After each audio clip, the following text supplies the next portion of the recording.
Hello students, hope you all are well. I am Dr. Ruby, Assistant Professor of English, Government PG College, Deoban.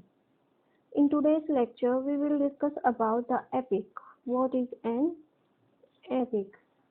Students, you might have heard people saying that that book is an epic or that movie is an epic. So, what comes in your mind?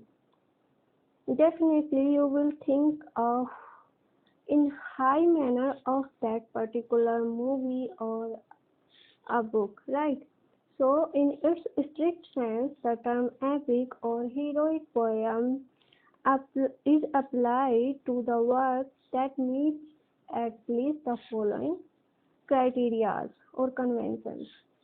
First one, a large narrative. Right, point to be noted here that it is written in verse. Okay, so it is a large verse narrative on a serious subject matter told in a formal or elevated style and centered upon a heroic or quasi-divine figure, right, on whose actions the destiny of entire tribe or nation or human race depends, right. Next one is extraordinary hero. Like an epic, its hero is also extraordinary. Why? Because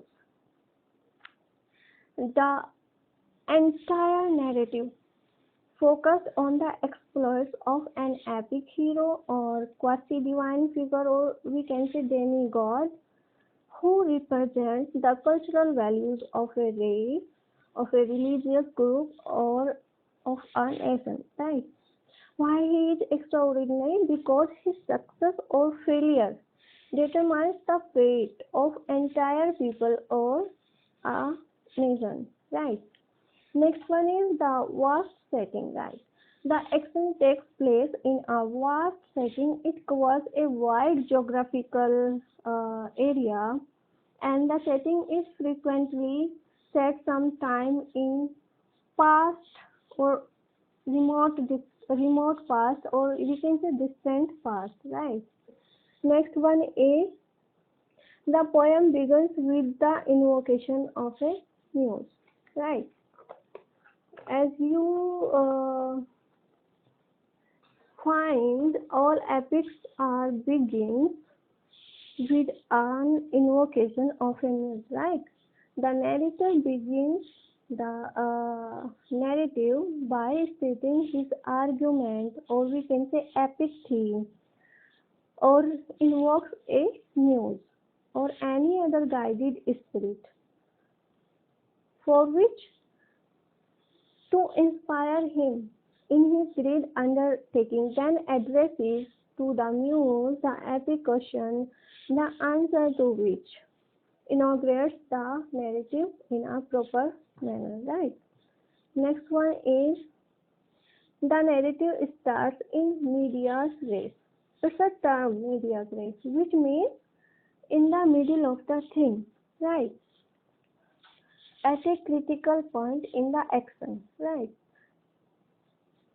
For example, Paradise Lost opens with the fallen angels in the hell gathering their scattered forces and determining on revenge, rather than focusing on Adam and Eve and their disobedience of God, right.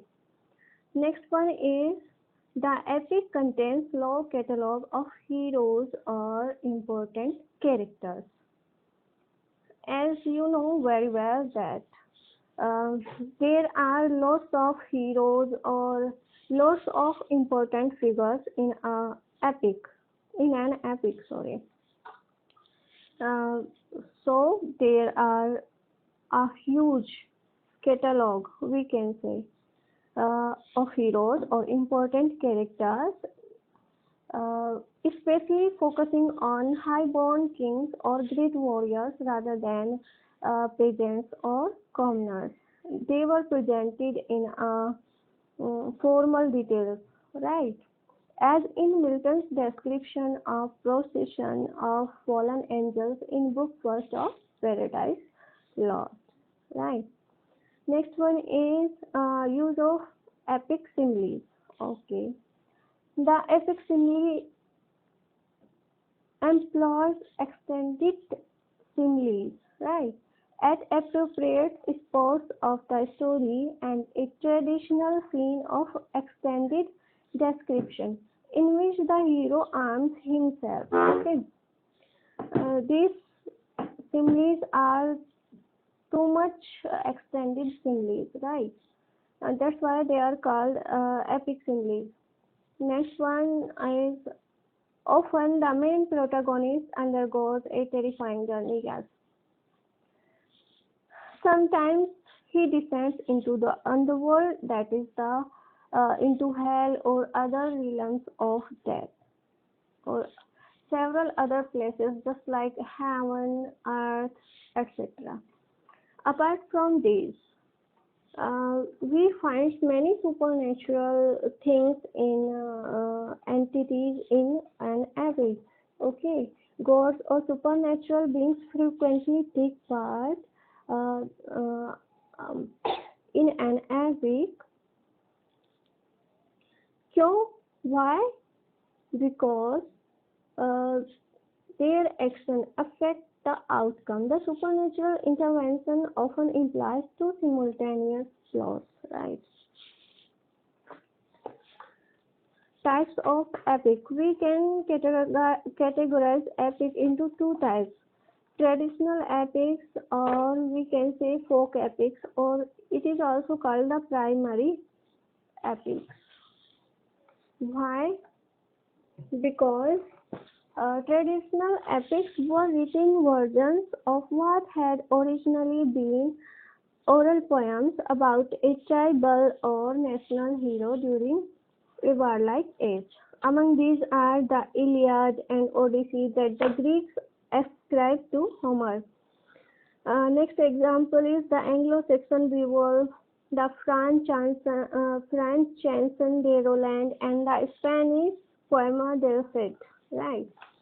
These are some examples of traditional epics, or we can say folk epics.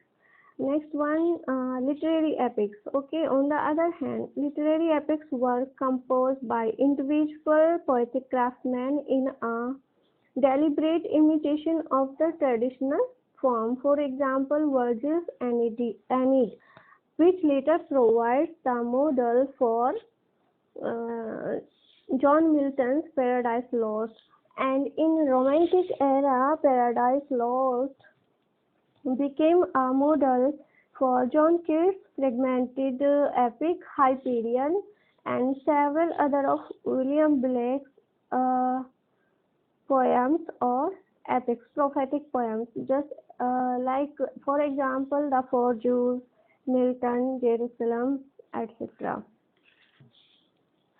Last but not the least, the Gilgamesh is considered one of the earliest epic of Babylonian culture. Right. Uh, it influences the Bible.